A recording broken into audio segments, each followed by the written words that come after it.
Bonjour à tous, bonjour et merci de votre patience. Alors, on s'excuse parce qu'on a un petit souci technique. Je vous rassure, notre intervenant de la banque, Monsieur Le Rigab, va bientôt se connecter. Bonjour. Bonjour, ben voilà, il est là, Bon- c'est parfait. bon- bonjour, mesdames et messieurs. Je vous prie de nous excuser pour ce contretemps technique, en tout cas.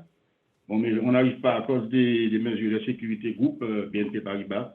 On Vous n'arrive êtes pas effectivement extrêmement à... bien protégé, ça c'est déjà une bonne chose. Ah oui, oui, tout à fait. Non, parce qu'habituellement, nous avons l'habitude de travailler par Teams, d'accord? Mhm. Mais cette application, effectivement, elle n'est pas du tout...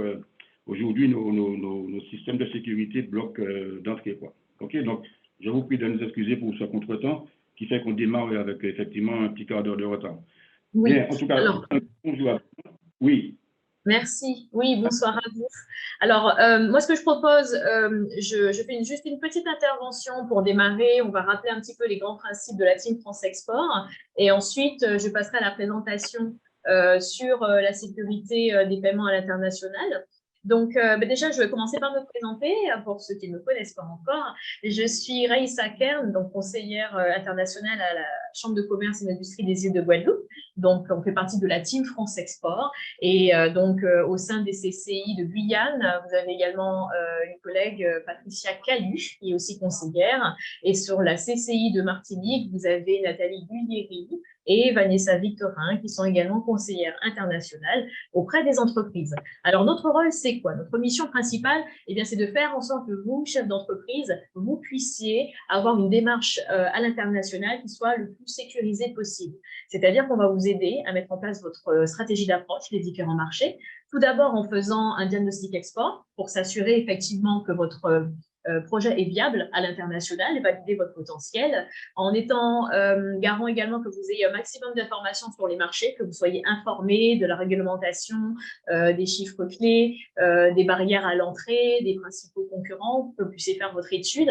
Et derrière, bien sûr, si vous avez besoin de compétences supplémentaires, eh bien, on a la possibilité de travailler sur un plan de formation pour vous également, notamment la prochaine formation aura lieu le 4 mai. Ça sera une formation sur la réponse aux appels d'offres à l'international et vous avez la possibilité de vous inscrire en contactant vos conseillères Team France Export, Guadeloupe, Martinique ou Guyane. Voilà. Ensuite, on est également au sein de notre organisation des personnes qui vont vous recommander les actions pour pouvoir atteindre vos marchés cibles. C'est-à-dire que si vous avez besoin de participer à un salon, par exemple, ou aller sur place pour une mission de prospection individuelle ou collective, d'ailleurs, eh bien, nous avons la possibilité soit de les monter pour vous, soit de vous inclure dans une action qui est déjà prévue par Business France. Et on aura pris soin aussi de s'assurer que vous ayez vos plaquettes, vos brochures traduites en bon état, en format professionnel et adapté à la communication sur le marché. Je prends l'exemple des salons qu'on a pu faire au Brésil, au Japon. Voilà, on peut faire vraiment dans toutes les langues et sur tous les secteurs d'activité. Et vous avez en fait un réseau de bureaux Business France à l'international qui sont là aussi pour vous accueillir lorsque vous partez en mission. Et pour terminer, une fois que vous avez validé effectivement que vous avez des clients et que vous pouvez vraiment transformer votre action sur le marché, on va pouvoir mettre à disposition certains outils comme le volontariat international en entreprise, qui est un dispositif qui vous permet d'embaucher un jeune de 18 à 28 ans qui va pouvoir effectuer des missions commerciales de prospection pour votre entreprise ou peut-être des missions techniques en fonction de votre secteur d'activité et vous intégrer à un programme d'accélération, un booster sur le marché qui vous permet de gagner du temps et donc de l'argent, mais d'arriver plus vite à atteindre vos cibles commerciales.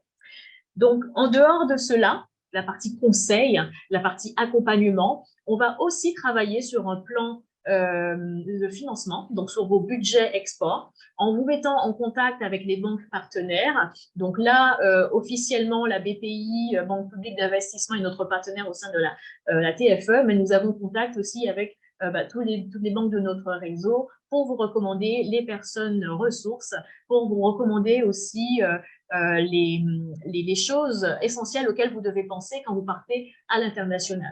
Et le fait que nous ayons justement cette présentation aujourd'hui, c'est pour nous assurer que dans votre démarche commerciale, quand vous allez parler contrat, paiement, conditions de paiement, logistique, Incoterm, eh bien, que vous ayez pensé déjà à l'aspect paiement en amont et de faire en sorte que vous évitiez certains écueils liés justement aux transactions internationales. On va aussi agir sur la partie levée de fonds en vous aidant à trouver les bons partenaires, mais aussi à mobiliser les aides qui existent à l'export, tantôt du côté des régions et des collectivités, et sinon du côté du ministère des Outre-mer, parce qu'il faut savoir qu'il y a de nombreuses aides qui vous permettent d'exporter dorénavant. Mais c'est vrai que sur cette thématique de paiement international, ça concerne à la fois l'import et l'export. Et donc, je vais laisser l'expert justement vous parler de son métier. Alors, je vais vous demander, Monsieur Le Rigab, si vous voulez bien de vous présenter en quelques mots. Et puis ensuite, on pourra dérouler la suite de la présentation. Merci beaucoup. Merci, merci, merci. Alors, je ne commencerai pas mon propos sans remercier effectivement la Chambre de commerce et d'industrie des îles de Guadeloupe pour nous avoir invités à cette manifestation.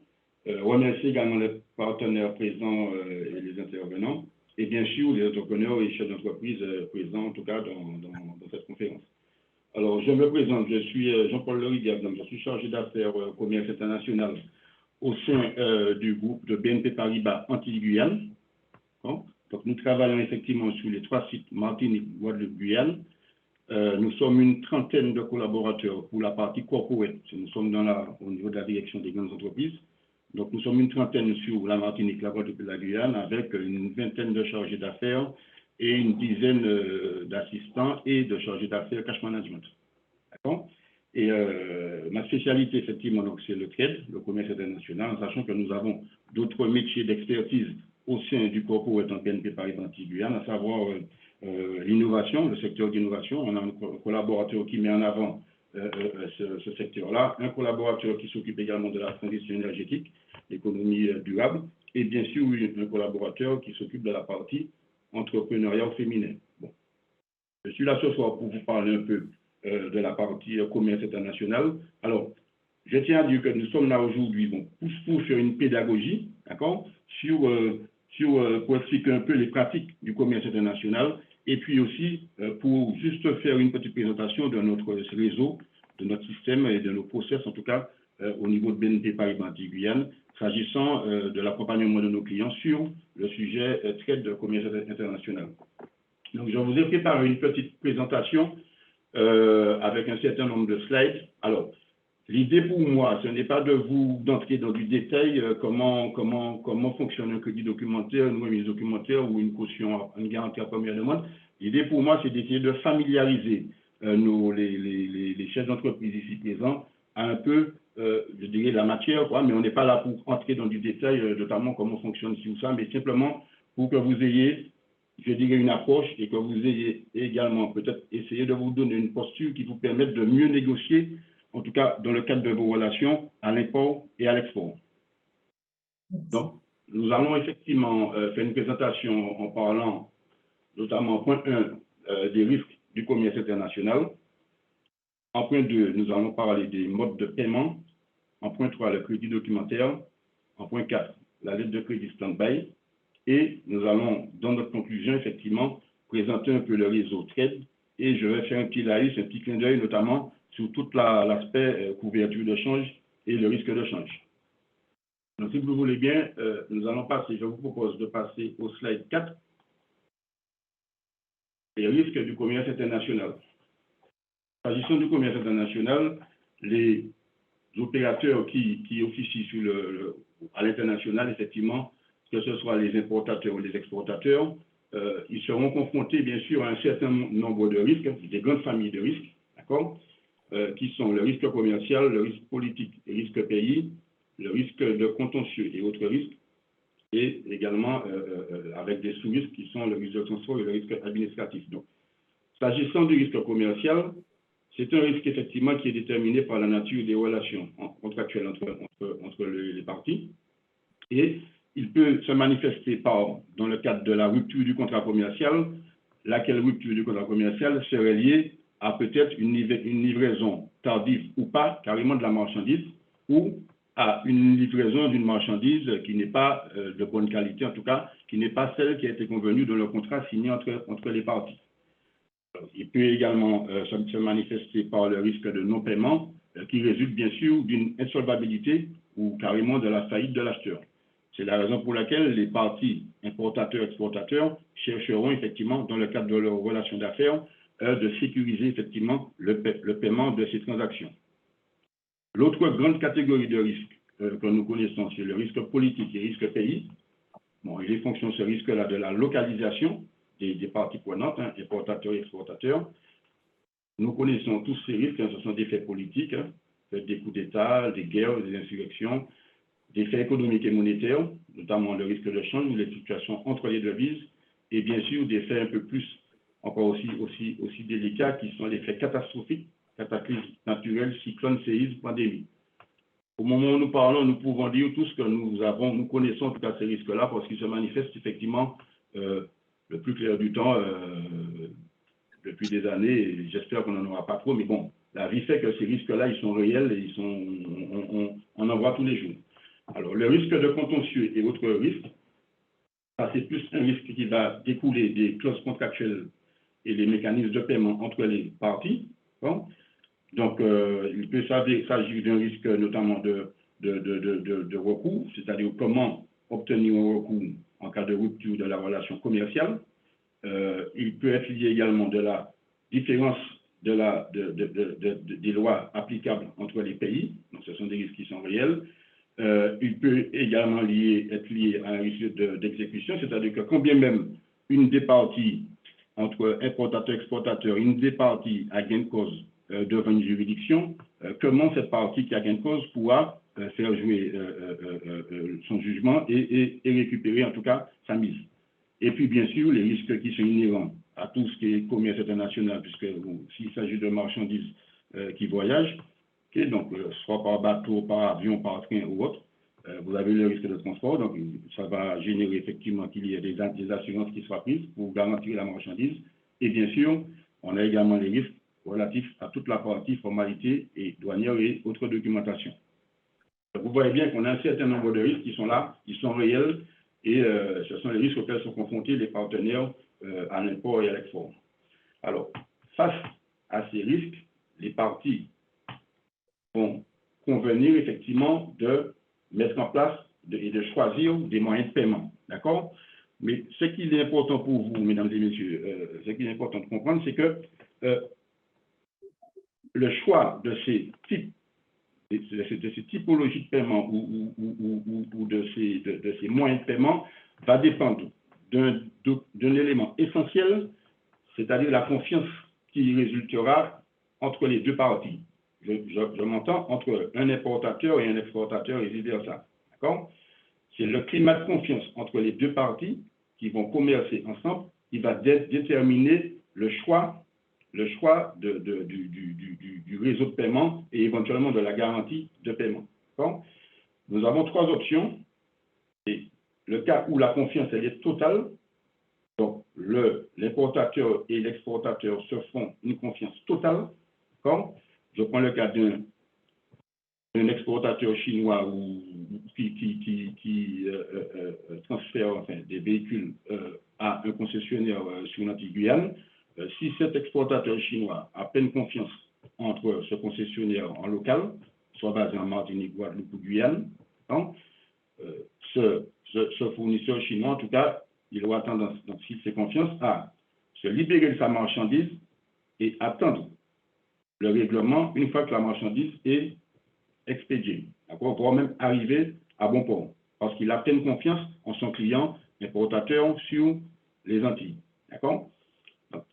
Également, elles peuvent convenir, les parties, non pas d'un règlement une fois que la marchandise arrive, mais elles peuvent convenir d'un règlement différé, notamment avec le principe d'une lettre de change et d'une traite. Donc, si effectivement cette confiance, elle est plus ou moins relative, alors là, dans le premier schéma, la confiance totale, on la retrouve surtout, cette confiance totale, dans le cadre de relations, notamment qui sont déjà historiques en tout cas, et d'un courant d'affaires qui date, et on considère que les deux parties ont l'habitude de travailler ensemble. Donc chacun connaît un peu le fonctionnement de l'un et de l'autre, et qui fait qu'il s'accorde cette confiance totale. Si la confiance est relative, effectivement, les parties vont se dire, bon, je vous connais plus ou moins, ça fait qu'un an qu'on travaille ensemble, effectivement, bon, il n'y a pas eu de problème entre nous, mais nous allons travailler, effectivement, non pas avec un paiement à réception de la marchandise, mais nous allons travailler dans le cadre du circuit bancaire, c'est-à-dire que les banques, les deux importateurs-exportateurs vont utiliser leurs banques qui garantiront la bonne fin de la transaction, puisqu'il y aura effectivement une remise de documents entre les deux banques qui sont là pour sécuriser la transaction. Donc, c'est dans ce cas-là que nous parlons effectivement d'encaissement documentaire et de remise documentaire. Nous allons juste un peu développer plus bas. Et puis, dans le cas où il n'y a aucune confiance entre l'importateur et l'exportateur ou vice-versa, c'est-à-dire que les parties ne se connaissent pas trop, on considère une entreprise effectivement de l'Antilles-Guyane qui exporte, je dis n'importe quoi, qui exporte des spiritueux par exemple en Allemagne. D'accord? C'est le premier contrat. L'exportateur martiniquais, il se dit, bon, je ne connais pas trop bien le client allemand, bon, mais moi je vais garantir ma transaction. Donc, soit je vais lui réclamer un paiement d'avance, avant que je me débarrasse de la marchandise, je vais demander à mon fournisseur, à mon client allemand qu'il me paye avant que je ne transfère la marchandise, ou je demanderai à mon client allemand, comme je n'ai pas confiance, je n'ai jamais travaillé avec lui, de réclamer à sa banque l'ouverture d'un crédit documentaire à mon profit. C'est-à-dire que le banquier du client allemand, à notre demande exportateur, demandera à sa banque de nous donner à nous, donc à notre banque, notamment BNP Antilles-Guyane, si c'est BNP Antilles-Guyane, une garantie irrévocable du paiement. Donc tout cela, ça va passer dans le cadre d'un processus, d'une transaction, mais également entre banques. D'accord? Donc, on avance un peu. Oui, bon, la typologie des paiements, je n'insiste pas dessus, c'est un peu ce que j'ai dit tout à l'heure. Bon. Pareil, nous avons effectivement des schémas au niveau des types de règlements à l'international. Là, au niveau de la remise documentaire, c'est dans le cadre où la confiance est relative. Comme je disais, les parties vont travailler à partir de leur banque et lesquelles banques vont s'échanger les documents.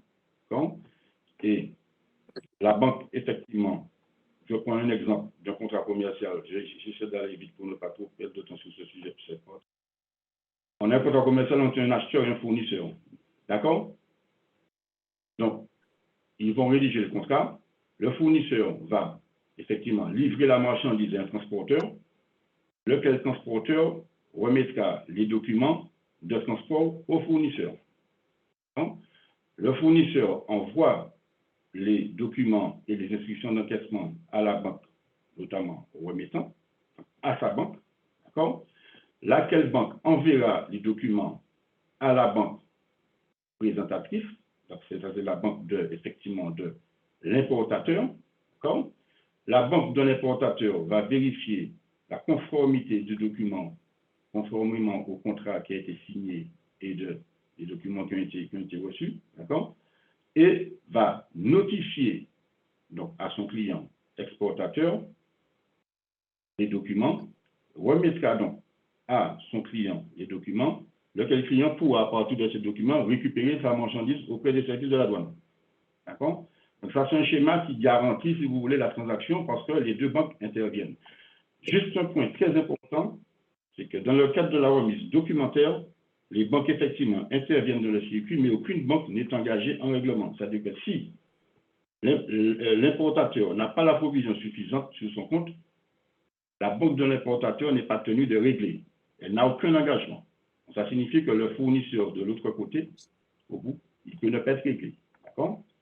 Ça, c'est le schéma au niveau de la remise documentaire. Je vais passer sur les avantages et les désavantages. J'irai directement sur le crédit documentaire, qui est une technique utilisée, qui est couramment utilisée, en tout cas, dans le cadre des relations internationales, du commerce international, où, alors, c'est un produit qui est très, très, très utilisé, et à la différence avec la remise documentaire, c'est que dans le cadre du crédit documentaire, la banque, déjà, de l'importateur, s'engage à payer irrévocablement le fournisseur. C'est-à-dire que c'est un processus de paiement, bien sûr, mais c'est également une garantie de paiement. C'est-à-dire que, je prends un exemple. Je prends l'exemple de nos exportateurs aux Antilles-Guyane, qui exportent effectivement, je reprends l'exemple des spiritueux, notamment sur l'Allemagne. D'accord? Notre exportateur dit à son client allemand, bon, comme je n'ai pas confiance en vous du tout, je ne vous connais pas. Bon, il ne le dira pas ainsi. Il dira, bon, c'est notre premier courant d'affaires, notre première transaction. J'aurais voulu que vous demandiez à votre banque un petit documentaire en ma faveur. Donc, le client allemand ira voir sa banque, il va demander à sa banque l'ouverture d'un petit documentaire. Hein? Sa banque va s'engager à nous payer aux clients, donc aux clients exportateurs, irrévocablement la somme, bien sûr, sous présentation des documents, mais cette transaction peut être doublement garantie parce que l'exportateur aux Antilles-Guyane peut, quand bien même il a la garantie de la banque de l'importateur, donc de son fournisseur allemand, peut demander à sa banque, en l'occurrence si c'est BNP Paribas, de confirmer le paiement si jamais la banque allemande devait être défaillante. Donc, vous avez là ici une double garantie, d'accord, et qu'on retrouve bien sûr dans beaucoup de relations internationales, et notamment qui reposent très souvent sur de très gros contrats et des gros montants, d'accord? Ça, c'est le principe du crédit documentaire. Donc, vous avez un instrument de paiement et une garantie de paiement. Le schéma du crédit documentaire, il est exactement le même que le schéma s'agissant de la remise documentaire, avec simplement la nuance entre les deux, remise doc, crédit doc. Quand il y a crédit documentaire, il y a un engagement bancaire. C'est-à-dire que quand, je lis ça aux chefs d'entreprise présents et aux entrepreneurs dans la salle, quand vous allez solliciter votre banque pour un crédit documentaire, la banque automatiquement elle fera une analyse de risque, comme si vous lui demandiez de mettre en place un financement classique, d'accord, ou un crédit bail, un leasing, ok. Donc automatiquement, la banque va vous réclamer des éléments financiers, elle va vous réclamer un plan, un business plan, notamment un prévisionnel d'exploitation, d'accord, parce que votre banque, elle va s'engager, donc elle va vous ouvrir une ligne de crédit documentaire, parce qu'une fois qu'elle aura validé la demande de crédit documentaire, elle est obligée de payer. Donc, dans tous les cas, si vous vous apprêtez à réclamer à votre banque un crédit documentaire, il faut que vous puissiez préparer les éléments financiers existants, les perspectives sur les deux ans ou 3 ans à venir, avec justement intégrant ce nouveau marché, vous voyez, parce que la banque aura effectivement une approche risque à faire, et à ce moment-là, votre dossier va passer bien sûr en comité de financement. Hein, ça, c'est important. Par ailleurs, pour la remise documentaire, ce n'est pas nécessaire, parce qu'il n'y a pas d'engagement de banque. Okay? Je propose que nous avancions. Alors, je l'ai déjà dit, il peut être confirmé, irrévocable et confirmé, c'est-à-dire les deux banques s'engagent, et il peut être irrévocable, c'est-à-dire une seule banque, la banque de l'importateur qui s'engage. Alors, nous avons effectivement un autre, je passe sous les avantages et les inconvénients. Nous avons une formule de garantie que nous utilisons, mais nous tous sur la place, et toutes les banques, qui s'appelle effectivement la lettre de crédit stand-by. Alors, c'est une garantie, c'est une caution, communément appelée une caution bancaire, une garantie à première demande. D'accord? C'est un engagement dans lequel une banque s'engage à régler un fournisseur de son client sans discussion. C'est-à-dire que je prends l'exemple d'un client qui importe des automobiles, comme on en a beaucoup chez nous, on a beaucoup de concessionnaires automobiles. Donc, ce concessionnaire travaille avec un fournisseur chinois. Ils ont un courant d'affaires environ de 1 million d'euros annuel, ou 1,5 million ou 2 millions d'euros annuels. La banque va valider une ligne d'engagement pour son client importateur, dans laquelle elle va s'engager à la moindre demande du fournisseur, lequel fournisseur chinois, il a un impayé ou deux impayés, il va simplement produire à la banque les factures impayées, un certain nombre de documents, et la banque n'a pas à s'ingérer dans la relation entre son client et son fournisseur. Donc la banque automatiquement va payer sans discussion. C'est pour ça qu'on appelle garantie à première demande. Également, donc cette garantie-là, cette ligne d'engagement, c'est une garantie, donc c'est un concours bancaire, c'est-à-dire que c'est un engagement que porte la banque. Bon, pareil, ça va nécessiter pour vous, chef d'entreprise, que votre banquier va vous réclamer effectivement un certain nombre d'éléments, donc des éléments bilanciels, des éléments d'activité, compte des résultats bilan, et bien sûr les perspectives, notamment avec ce marché, ce futur marché qui sera intégré, les retombées économiques, d'accord?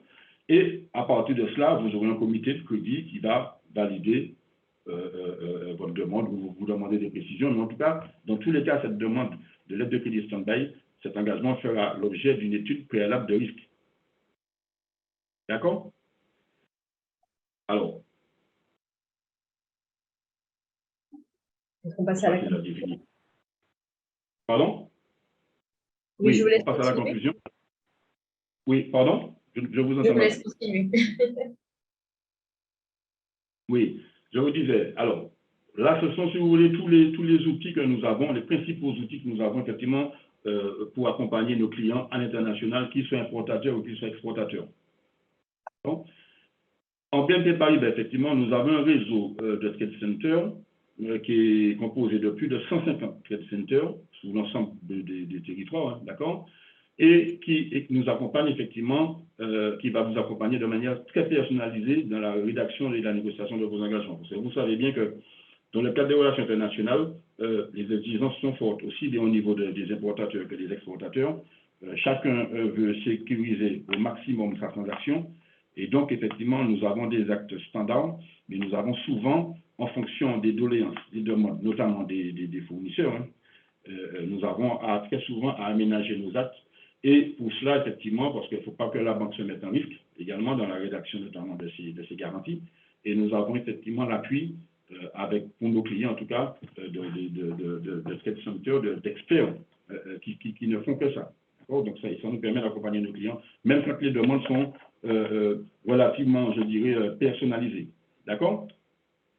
Donc, l'intérêt pour nous, c'est de bien protéger nos clients, bien les informer, bien les renseigner, sans pour autant entrer dans leur business. Ce n'est pas notre métier, ça. D'accord? Nous sommes une banque, effectivement, de premier rang. Donc, ça vient que BNP Paribas, au niveau de l'international, elle fait pour le savoir-faire indéniable. Hein, d'accord? Donc, ça va rendre effectivement crédible les garanties que nous, effectivement, délivrons pour le compte de nos clients. Alors, nous avons effectivement des outils, comme un peu tout le monde. Hein, nous avons des outils digitaux où on travaille beaucoup maintenant à partir de toute la partie Internet ou autre, qui fait que nous avons des portails pour notamment la partie commerce international, avec des connexions pour nos clients, des mots de passe sécurisés et qui leur permettent aussi bien d'ouvrir, par exemple, le crédit documentaire, que de suivre l'évolution et l'avancée de leur dossier. D'accord? Donc ça, c'est un peu ça. Donc, qui fait qu'aujourd'hui, nous sommes une équipe relativement dynamique, mais avec vraiment beaucoup d'expertise.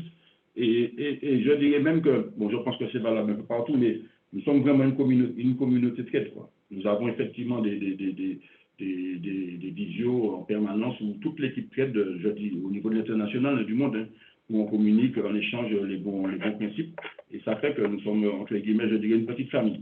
D'accord? Bon, juste un petit clin d'œil sur la couverture de change et le risque de change. Alors, la couverture de change, c'est la protection qui va couvrir un risque de change. Bon? Donc, elle va permettre la couverture de change à l'entreprise exportatrice de se protéger contre les fluctuations des taux de change entre deux monnaies. Donc, le principe de la couverture de change, c'est tout simplement verrouiller le taux de change. Bon. Le risque... Oui, j'ai une question apparemment? Non, pas de question. Alors, je disais, le risque de change, alors, quand vous effectuez effectivement des transactions commerciales dans une devise qui n'est pas votre devise domestique, bon, l'entreprise sera soumise aux évolutions du taux de change. Donc, et cette évolution du taux de change, si elle est en défaveur, notamment de la monnaie, entre guillemets, nationale, va impacter le niveau de rentabilité de l'entreprise. Donc, les variations en plus ou en moins, notamment des cours de change, c'est ce qu'on appelle le risque de change. Donc, aujourd'hui, comme je le disais tout à l'heure, BNP Paribas bénéficie d'une présence historique sur le marché mondial des opérations de change et peut, bien sûr, exécuter des opérations de change, aussi bien au comptant qu'à terme. Alors, nous avons tous effectivement des salles de marché.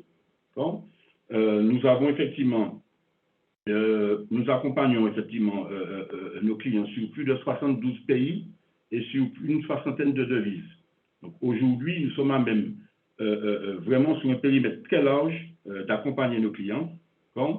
Et l'intérêt pour nous, c'est de faire en sorte que nos clients soient le mieux conseillés, et qu'ils puissent effectivement vraiment rentabiliser en tout cas leur contrat dans le cadre d'affaires au niveau international. D'accord? Donc, qu'est-ce que je peux vous dire encore sur le risque de change? Oui. Alors, un point qui me semble important, notamment de préciser, notamment toujours pour les entrepreneurs qui sont dans la salle ou les chefs d'entreprise, avant de vous rendre un rendez-vous chez votre banquier, si vous avez un sujet notamment au niveau du risque de change, il va falloir que vous prépariez un peu l'entretien avec le banquier. Il va vous demander quelles sont vos activités commerciales internationales. Donc, quelles sont les activités que vous faites à l'international, le volume des devises à l'import, à l'export, quels sont les pays concernés, et puis il va vous demander également la saisonnalité du site d'activité internationale, c'est-à-dire est-ce que c'est une activité saisonnière internationale, vous voyez, donc le banquier va chercher à savoir tout ça, parce que alors, il va vous demander également est-ce que vous avez une idée de l'impact des variations de change sur votre marge commerciale. Vous savez bien que si la couverture de change va vous permettre de vous prémunir justement de cette variation de change. Donc, le banquier va vous demander un peu, selon vous, comment vous mesurez cet impact sur la marge commerciale. Il va vous demander également, est-ce que dans le contrat que vous pensez signer avec votre fournisseur ou bien avec votre client, ça dépend dans quel sens vous êtes, est-ce que vous avez prévu une révision des prix en fonction des variations de coûts? D'accord? Et puis, il va vous demander comment vous souhaitez être couvert contre le risque de change. Donc, tout cela va faire l'objet d'une analyse. Donc, très souvent, ce que nous faisons quand nous avons des clients qui nous approchent, notamment pour des sujets de couverture de taux, d'accord, nous organisons des visioconférences avec notre salle de marché, et ça nous permet, de faire l'état des lieux des besoins déjà de la connaissance client, bien sûr, sur l'aspect international, et de faire l'état des lieux sur ces besoins. Les fournisseurs avec qui ils travaillent, ils sont situés où? En Chine, au Japon, en Inde, en Allemagne ou autre, vous voyez. Et en fonction de ça, nous allons effectivement lui conseiller, entre guillemets, un profil de couverture adapté à son cas, à sa spécificité. C'est pour ça que l'important pour nous, c'est quand on a un sujet de change avec quel que soit nos clients, nous respectons, si vous voulez, l'expertise de tout un chacun. Automatiquement, nous allons proposer à nos clients une visioconférence sur laquelle nous allons nous charger d'affaires, bien sûr, accompagner nos clients dans le cadre de nos discussions avec nos collègues de la salle des marchés. D'accord? C'est ça l'idée. Et à ce moment-là, ça nous permet d'accompagner nos clients, je dis bien, vraiment sur mesure, en fonction des besoins. D'accord? Donc, juste pour la conclusion sur la couverture de change, alors, il faut savoir, la couverture de change, elle permet d'acheter des devises à un coût et à une échéance fixée à l'avance. Ça, c'est dans le cas de quelqu'un qui va importer, un importateur, qui va acheter des devises. Et dans le cadre de d'un exportateur qui va vendre, donc ça va permettre de vendre les devises à un coût et à une échéance fixée à l'avance. C'est-à-dire que dans tous les cas, la couverture de change va permettre, comme je disais en amont, de verrouiller le différentiel de change qu'il pourrait y avoir entre deux devises. Et pour finir, toute transaction, achat ou vente de devises se fait par un intermédiaire financier ou une banque. Bien évidemment. J'ai terminé. La parole est à vous, avec les... Oui, enfin, vous avez signé comme s'il aurait pu y avoir d'autres façons de faire, mais c'est vrai qu'on recommande toujours de passer par les canaux officiels, légaux, enfin, on ne saurait le répéter, bien sûr. Et Oui. moi, j'aurais une question à vous poser. Alors, il y en a déjà une de chef d'entreprise qui pose une question sur les moyens de paiement internationaux, de savoir s'ils sont valables pour des pays sur liste noire, comme le Ghana, par exemple. Alors, je réponds. très clairement, effectivement, donc nous travaillons, comme je vous disais, sur l'ensemble des territoires, hein, mais nous avons effectivement des pays qui sont avec lesquels nous ne faisons pas de transactions. Bon, tous les pays qui sont sur liste noire ou aujourd'hui, nous avons effectivement des listes de pays, d'accord? Et bien sûr, les pays qui sont sur liste noire, nous ne travaillons pas avec, parce que vous savez bien qu'au niveau de la conformité, les banques en général, hein, pas qu'essentiellement BNP Paribas, les banques ne prennent aucun risque. C'est-à-dire que le risque d'avoir à payer une amende lourde et puis le risque de réputation, aujourd'hui, bon, l'idée chez nous, en tout cas, je parle pour nous, BNP Paribas, si on doit faire une affaire, un business avec un client, et on se doute qu'on risque d'être de près ou de loin mêlé à un sujet de blanchiment d'argent ou bien à financement du terrorisme ou autre, je peux vous dire qu'on n'ira pas. Vous voyez? C'est clair. C'est-à-dire, nous, tout pays qui est blacklisté, non, on ne fait pas d'affaires. De toute façon, ce sont les règles maison en interne. Très bien. Donc, du coup, vous ne prenez pas ce risque-là et vous ne faites pas courir à votre client ce risque-là non plus. Parce que vous avez des réserves sur la solvabilité ou le sérieux de la personne en face. Non, mais en tout cas, je vous remercie pour cette précision, parce qu'effectivement, au final, ce risque-là, on le prend, mais celui qui le prend avant nous, c'est notre client, qui risque de perdre son argent, vous voyez, et autres. Bon, bien sûr, on a un risque après de réputation ou d'indemnité, hein, fort. Vous savez bien que l'autorité de contrôle prudentiel et de résolution, on connaît, on sait bien que vous avez beaucoup de... Aujourd'hui, malheureusement, on n'a aucune banque à l'abri, quoi. Aucune banque n'est à l'abri de participer de près ou de loin à un financement, un blanchiment, pardon, d'argent sale ou un financement de terrorisme. Alors justement, pour répondre peut-être à une question qui est souvent posée par les chefs d'entreprise, une fois que les différents outils sont proposés, souvent ils disent mais quel est le meilleur outil, qu'est-ce qui fonctionne le mieux, sur quels critères il faut se baser pour choisir ces différents outils? Qu'est-ce qu'il faudra prendre en considération? Est-ce que vous pouvez repréciser votre question, s'il vous plaît? Alors, je prends un exemple de chef d'entreprise qui va chercher justement à sécuriser davantage ses paiements à l'international. On va se mettre dans le cadre d'un exportateur, n'est-ce pas, qui va donc envoyer sa marchandise, qui voudra avoir son paiement.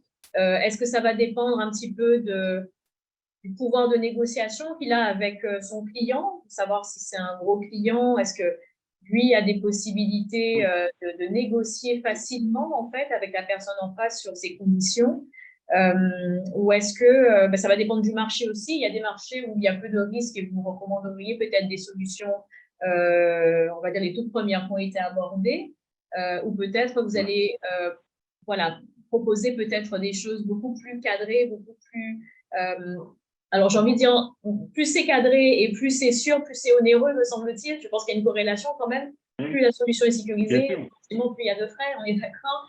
Mais bon, voilà, je sais qu'il y a des territoires où on dit, de toute façon, c'est lettre de crédit stand-by ou rien du tout. C'est quelque chose de très sécurisé et tout le reste sera déconseillé.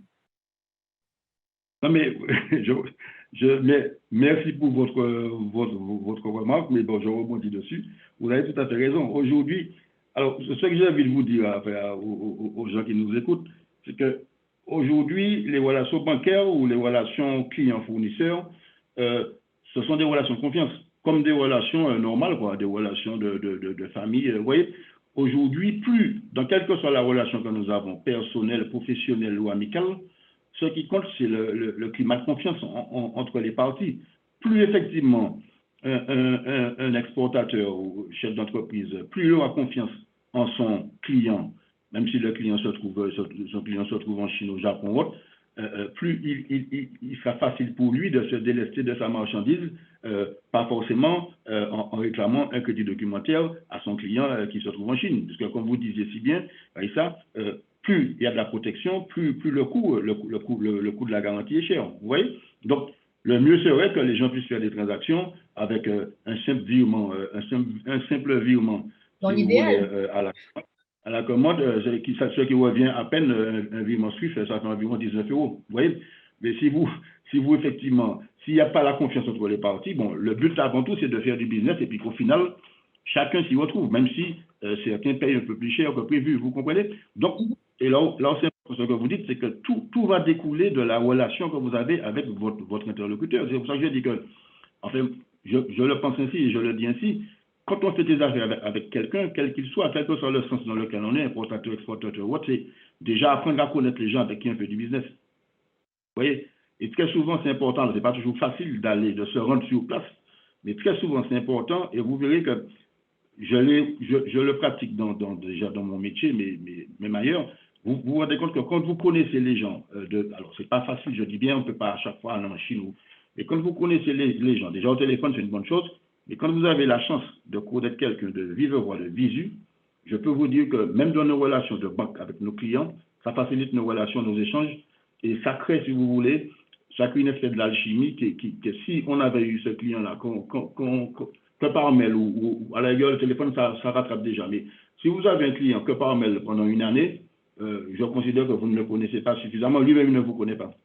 Vous voyez? Donc, pour revenir à ce que vous disiez, l'important, c'est la confiance. Dans toute relation humaine, la confiance, c'est le point, si vous voulez, la pierre angulaire de tout. Et c'est ce qui va, je dirais, conditionner la suite des opérations. OK? Merci beaucoup pour votre réponse.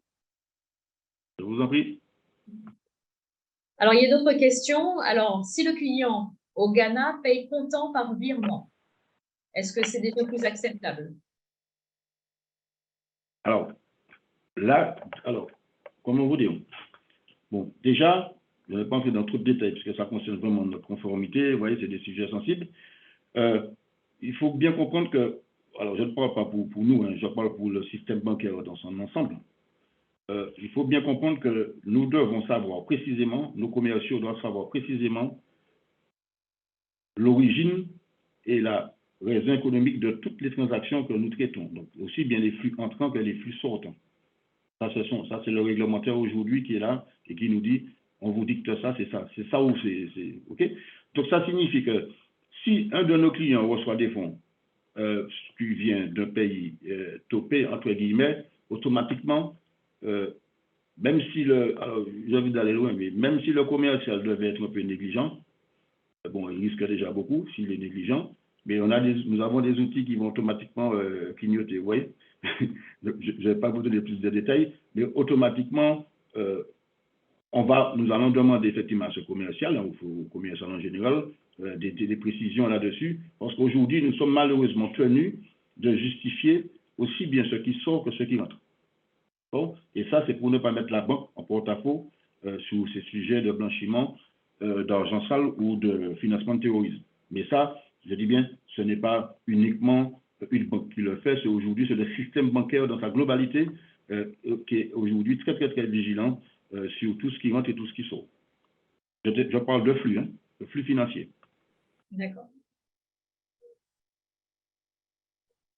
Merci. Déjà, juste pour aller plus loin dans cette réflexion avec vous, Madame Raissa et mesdames et messieurs, nous demandons effectivement à nos commerciaux de bien connaître leurs clients, c'est-à-dire connaître leurs clients, les activités des clients, quels sont leurs fournisseurs, quels sont leurs clients, quelles sont les opérations qu'ils font aujourd'hui. Et ce n'est que... Alors, c'est très important pour nous parce que quand on demande à nos commerciaux de bien connaître leurs clients, alors bien sûr, il y a l'aspect conformité, d'accord? Il y a l'aspect sécuriser les flux entrants et sortants de la banque, mais il y a surtout l'aspect connaissance client. Parce que mieux vous connaissez les habitudes de vos clients au niveau de son activité, mieux vous pourrez l'accompagner parce que vous serez plus au fait de ses attentes. Donc, effectivement, nous avons toutes les banques, nous avons la contrainte réglementaire qui est là, hein, qui est aujourd'hui, il y a encore 20 ans, elle n'était pas aussi forte, d'accord? Cette contrainte réglementaire, elle est là, elle s'est encore aussi ces dernières années, mais nous essayons, nous, enfin, dans le groupe auquel j'appartiens, nous essayons de capitaliser dessus et justement en se disant que mieux on connaîtra notre client, ses habitudes de fonctionnement, ses flux entrants, ses flux sortants, mieux ça nous permettra de l'accompagner sous ses demandes à venir. Vous voyez, donc on essaie d'en faire une force. Très bien. Une force commerciale, quoi. Bon. Ben, merci beaucoup. Pour le moment, nous n'avons pas d'autres questions. Donc, On va vous remercier en tout cas pour avoir pris le temps de nous exposer les différentes façons de sécuriser ces paiements à l'international. C'est vrai que ce n'est pas un exercice facile que de se dire, voilà, qu'on est arrivé si loin, on a prospecté, on a réussi à séduire son client, on arrive à signer le contrat, ça y est, il passe commande. Et ça serait quand même dommage que tout soit gâché parce que derrière, le paiement n'arrive pas ou qu'il y a des difficultés. Donc, en fait, c'est aussi très important d'aller voir son banquier dès lors qu'on a des projets à l'international. Donc, vous recommandez en tout cas d'être proche de son banquier et de lui ouvrir vraiment sa stratégie de façon à ce qu'il puisse être de bons conseils et bienveillant et pouvoir aussi recommander les bonnes pratiques. C'est exactement ça. Vous avez bien conclu cette partie. C'est exactement ça. Bon. Voilà, il y a Plus vous monsieur. serez transparent avec le banquier sur votre activité, Oui. plus il sera beaucoup plus à l'aise pour vous accompagner. Et surtout, l'intérêt, c'est que ce soit du gagnant. Un banquier ne peut pas vous suivre dans une opération, entre guillemets, suicidaire. Ce n'est pas notre but. Vous voyez, nous serions responsables. Effectivement. J'exagère un peu, je caricature un peu, pardonnez-moi. Oui, mais en tout cas, vous êtes exprimé de façon très claire et très transparente, donc merci pour ça. Et je sais que ça a été apprécié aussi par les intervenants. Vous avez notamment M. Pierre-Yves Vertin qui vous remercie pour la présentation centrée sur la confiance. Voilà. Merci en tout cas. Mais je me permets de vous interrompre. Oui. Vous pouvez remettre aussi bien la présentation que mes coordonnées, enfin nos coordonnées de BNP, enfin, aux gens qui sollicitent des précisions ou qui veulent comprendre les choses. Le but pour nous, c'est vraiment de faire une pédagogie aux chefs d'entreprise et aux entrepreneurs. Alors, je vous fais juste une observation, bon, mais ça, la vie nous le démontre. Autant effectivement, au niveau des groupes d'affaires, des grosses sociétés, bon, vous avez des sociétés qui sont organisées avec des divisions financières, des divisions informatiques, des divisions de tout ce qui est la partie ROS. Aujourd'hui, on remarque, je dis bien sous nos régions à nous, hein, au niveau de notre Guyane, on a une économique qui est majoritairement composée à 85%, pour ne pas dire 90% de TPE, donc d'entreprises de moins de 5 salariés, ok? Et nous avons, en tant que banquier, vraiment un rôle de pédagogie à faire pour effectivement déjà dire, nous banques, hein, je dis banque, pas que nous, mais banque, comme on peut accompagner un client sans entrer dans la technique avec lui. L'important, c'est qu'il sache, quand j'ai cette situation-là, qu'est-ce qu'il faut que je demande à mon banquier et tout. Mais également, l'important pour nous également, et j'insiste auprès des chefs d'entreprise qui nous écoutent, et peut-être des autres, parce que je le dis à nos clients en général, il faut, n'hésitez pas à échanger avec votre partenaire bancaire, quel qu'il soit. Oh, il n'y a pas de bonne banque, de mauvaise banque, ce n'est pas le sujet. C'est aujourd'hui, il faut dire les choses, il faut anticiper vos besoins, il ne faut pas attendre effectivement, il faut anticiper vos besoins. Et même des fois, je vais encore plus loin, même quand ça va mal, une entreprise, vous voyez, c'est pas toujours rose, quoi, c'est pas toujours du plus. Il peut y avoir des contre-performances. Si on prend l'épisode Covid, on voit bien que les entreprises, beaucoup sont passées dans le rouge, beaucoup ont fermé. Quand vous voyez les rôles, notamment au tribunal, notamment de commerce, et le nombre d'entreprises qui déposent le bilan, ou je peux vous dire que ça vous donne à réfléchir. Donc, je pense que déjà sur cet aspect-là, mais ce n'est pas le sujet tout à fait, quelle que soit l'entreprise, elle vit. Il y a des hauts, il y a des bas, mais justement, n'attendons pas que les bas deviennent compliqués pour déjà en parler avec son banquier, quoi. Donc, le banquier n'est pas là pour c'est de l'investissement, il est là aussi pour vous accompagner quand c'est moins bon. Vous comprenez? Et c'est ça qu'il faut que les chefs d'entreprise, il faut qu'ils aient ce réflexe-là, parce que beaucoup n'ont pas ce réflexe. Quand ça va mal, ils ont tendance à ne pas en parler du tout. Au contraire, il faut en parler. Puisque le tout, c'est l'anticipation qui permet à votre partenaire bancaire de vous suivre, même si c'est difficile. D'accord? Très bien. Le message est passé. Merci beaucoup. Alors, merci à tous, en tout cas, d'avoir participé à cette dernière session des rendez-vous de l'international. Merci, Monsieur Leriga, pour votre présentation de qualité.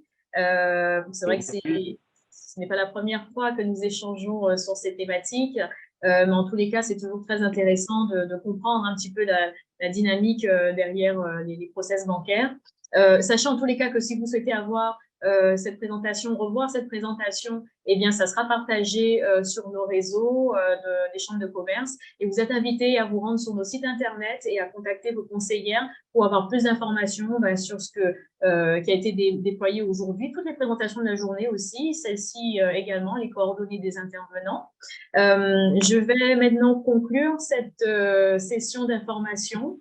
Je vois qu'il y a aussi Monsieur David Grava qui nous remercie pour toutes ces informations. Félicitations. Merci à vous. Alors, je ne lis pas tout. Félicitations à la CCI-IG, alors j'ai envie de dire CCI Guadeloupe, Martinique et Guyane, et à la BNP pour cet atelier. Bravo. Donc, voilà, vous avez en live les retours des participants. Et puis, Monsieur Grava qui cherche à avoir aussi des coordonnées d'un interlocuteur en Guadeloupe. Donc, toutes ces questions vous seront transmises et on prendra le temps de répondre à chacune des questions. Merci à tous pour votre attention.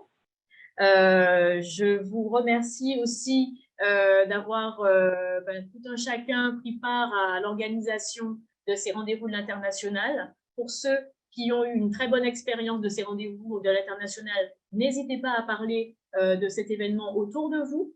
Et s'il y a d'autres chefs d'entreprise qui n'ont pas entendu parler ou qui n'ont pas pu participer, n'hésitez pas aussi à leur transmettre nos coordonnées.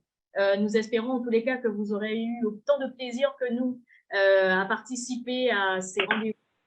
Et nous vous donnons rendez-vous très prochainement pour la suite des événements, sachant en tous les cas qu'on a passé une semaine formidable auprès de vous et qu'on vous remercie vivement et chaleureusement pour les rendez-vous de l'international. Donc, rendez-vous au prochain rendez-vous donc, de l'international. On n'aura pas encore les dates à l'instant, mais restez branchés sur nos réseaux sociaux en Guadeloupe, en Martinique et Guyane pour être tenus au courant des événements qui concernent l'international sur vos régions.